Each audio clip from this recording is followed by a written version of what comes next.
بسم اللہ الرحمن الرحیم۔ السلام علیکم ایوری ون۔ تو کیسے ہیں آپ سب لوگ؟ امید ہے کہ آپ سب لوگ ٹھیک ٹھاک ہوں گے اور آپ کی دعاؤں سے الحمدللہ میں بھی ٹھیک ہوں۔ تو شروع کر لیتے ہیں آج کا واقعہ۔ میدان عرفات اسلامی تاریخ، حج اور عبادت کے حوالے سے نہایت اہم مقام رکھتا ہے۔ یہ وہ مقام ہے جہاں ہر سال 9 ذی الحجہ کو لاکھوں حاجی وقوف عرفہ کے لیے جمع ہوتے ہیں، جو کہ حج کا ایک لازمی رکن ہے۔ میدان عرفات کا تعلق نبی اکرم صلی اللہ علیہ وآلہ وسلم کی سیرت اور کئی اہم اسلامی واقعات سے بھی جڑا ہوا ہے۔ میدان عرفات سعودی عرب میں مکہ مکرمہ کے مشرق میں تقریباً 22 کلومیٹر کے فاصلے پر واقع ہے۔ یہ ایک وسیع میدان ہے جو تقریباً 10.4 مربع کلومیٹر کے رقبے پر پھیلا ہوا ہے۔ عرفات ایک کھلا ہموار میدان ہے جس کے ارد گرد کچھ چھوٹی پہاڑیاں ہیں۔ اس میدان کے شمالی حصے میں جبل رحمت یعنی رحمت کا پہاڑ واقع ہے، سبحان اللہ، جہاں نبی کریم صلی اللہ علیہ وآلہ وسلم نے حجۃ الوداع کے موقع پر اپنا تاریخی خطبہ دیا تھا۔ عرفات کے ارد گرد کے علاقے میں چند اہم نشانیاں درج ہیں جو کہ میں بتاتی ہوں۔ جبل رحمت، اس پہاڑ کی تاریخی اور دینی حیثیت بہت زیادہ ہے۔ مسجد نمرہ، یہ مسجد حاجیوں کے لیے ایک مرکزی عبادت کے طور پر استعمال ہوتی ہے۔ حدود عرفات کے نشانات، میدان عرفات کی حدود کو واضح کرنے کے لیے سنگی نشانات لگائے گئے ہیں تاکہ حاجی آسانی سے اس کے اندر قیام کر سکے۔ سبحان اللہ، سوری میری تھوڑی سی آواز خراب ہے۔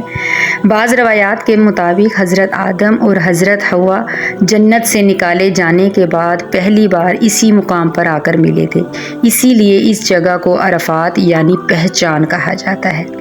10 ہجری میں نبی اکرم صلی اللہ علیہ وآلہ وسلم نے اپنے آخری حج کے موقع پر 9 ذی الحجہ کو جبل رحمت کے قریب عرفات میں ایک عظیم خطبہ دیا۔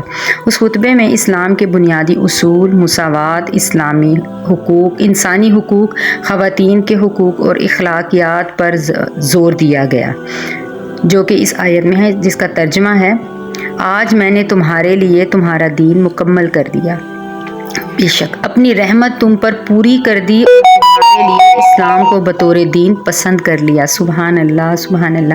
حج کا سب سے اہم رکن وقوف عرفہ ہے جو 9 ذی الحجہ کو زوال کے بعد شروع ہوتا ہے اور غروب آفتاب تک جاری رہتا ہے۔ نبی کریم صلی اللہ علیہ وآلہ وسلم نے فرمایا، اگر کوئی شخص عرفات میں ٹھہرنے سے محروم رہ جائے تو اس کا حج مکمل نہیں ہوتا۔ حدیث کے مطابق میدان عرفات میں کی جانے والی دعا کو اللہ تعالیٰ ضرور قبول کرتا ہے۔ نبی اکرم صلی اللہ علیہ وآلہ وسلم نے فرمایا، اللہ تعالیٰ بس ہمیں بھی اس مقام پر لے جائے اور حج کی سعادت دے، تو اور ہماری بھی دعائیں قبول کریں، ہماری توبہ قبول کریں، آمین ثم آمین۔ آپ سب بھی پلیز آمین کہہ دیجیے گا۔ یہاں لاکھوں حاجی اللہ کے حضور گر گڑا کر دعائیں کرتے ہیں اور مغفرت طلب کرتے ہیں۔ مسجد نمرہ عرفات کے میدان میں ایک تاریخی مسجد ہے جہاں نبی کریم صلی اللہ علیہ وآلہ وسلم نے حجۃ الوداع کا خطبہ دیا تھا۔ آج بھی ہر سال 9 ذی الحجہ کو یہاں حج کا خطبہ دیا جاتا ہے جو پوری دنیا میں براہ راست نشر کیا جاتا ہے۔ یہ مسجد جزوی طور پر میدان عرفات میں اور جزوی طور پر میدان عرفات سے باہر ہے۔ حاجیوں کو یاد رکھنا چاہیے کہ وقوف عرفہ کے لیے مسجد کے اندر نہیں بلکہ میدان عرفات کی حدود میں رہنا ضروری ہے۔ 9 ذی الحجہ کی صبح حاجی منا سے عرفات کی طرف روانہ ہوتے ہیں۔ ہر طرف لبیک اللہم لبیک کی صدائیں گونج رہی ہوتی ہیں۔ اللہ تعالیٰ ہمیں بھی وہاں جا کر لبیک اللہم لبیک کہنے والا بنائے۔ ظہر کے وقت مسجد نمرہ میں امام حج کا خطبہ دیتے ہیں۔ مسجد نمرہ میں حاجی ظہر اور عصر کی نمازیں قصر اور جمع کر کے پڑھتے ہیں۔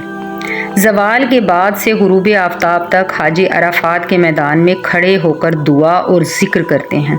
سبحان اللہ۔ غروب آفتاب کے بعد حاجی بغیر مغرب کی نماز پڑھے مزدلفہ کی طرف روانہ ہوتے ہیں جہاں وہ مغرب اور عشاء ایک ساتھ پڑھتے ہیں اور رات کھلے آسمان تلے گزارتے ہیں۔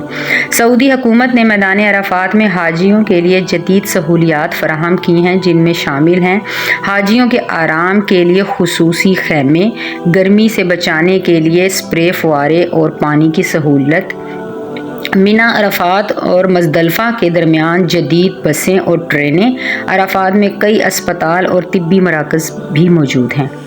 عرفات ہمیں یاد دلاتا ہے کہ دنیا کی ہر چیز عارضی ہے اور اصل کامیابی اللہ کی رضا کرنا ہے، بے شک اس میں کوئی شک نہیں۔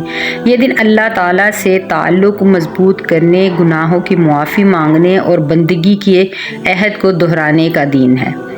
یہ میدان ہر سال لاکھوں مسلمانوں کو جمع کر کے ان کے درمیان اتحاد اور مساوات کی علامت بن جاتا ہے، جہاں ہر رنگ، نسل اور علاقے کے لوگ ایک ہی لباس میں ایک ہی جگہ ایک ہی رب کو پکارتے ہیں۔ یہی اسلام کا اصل پیغام ہے۔ تو اللہ تعالیٰ سے دعا ہے کہ اللہ تعالیٰ ہمیں بھی حج بیت اللہ اور عمرہ کرنے کی توفیق عطا فرمائے، ہمیں بھی عرفات کے میدان میں جا کر اپنے گناہوں کی معافی مانگنے والا بنائے۔ اور اگر آپ لوگوں کا سپورٹ میرے ساتھ اسی طرح رہا تو میں بھی اپنے رب کا گھر ضرور دیکھوں گی۔ تو آپ سے گزارش ہے کہ میری اس ویڈیو کو ڈھیر سارا پیار دیجیے گا، اور ہو سکتا ہے اسی کے صدقے اللہ تعالیٰ ہم سب کو اپنے گھر کی سعادت نصیب عطا فرمائے۔ تو ملوں گی آپ سے دوبارہ کسی اور اچھے سے اسی طرح کے اسلامی واقعے کے ساتھ، تب تک کے لیے اپنی بہن کو دیجیے اجازت۔ اللہ حافظ۔